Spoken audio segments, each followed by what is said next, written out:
So hello students. So আজি আমি CW 2021 question এটা লৈ আহিছো. So আমাক কৈছে f of x be a function differentiable for all x.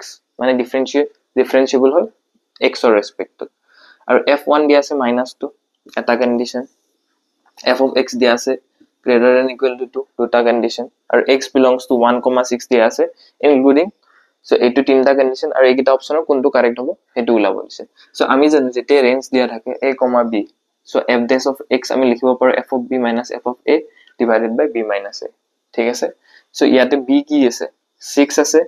So f of 6 put কৰিছো আৰু a কি আছে 1 আছে 1 পুট কৰিছো. তলত 6 minus 1 b minus a. So আমি f of 1 কে আমাক কিমান দিয়া আছিল -2 পুট কৰিছিলো. So এটো +2 হৈ গল -2 minus plus হৈ যাব. So 6 minus 1 5 আহিব. So এটো ঠিকে আছে.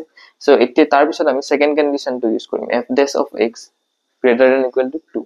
So f dash of x or value আমি কি পালো f of 6 plus 2 by 5. So এইটো পালো. So যেতিয়া আমি 5 টো হেফালে মাল্টিপ্লাই কৰিম আমি 10 পাম. ঠিক আছে? আৰু +2 টো যেতিয়া আমি 10 ৰ হেফালে লৈ যাম আমি 8 পাম. ঠিক আছে মাইনাস হৈ যাব না +2 হেফালে দি দিলে.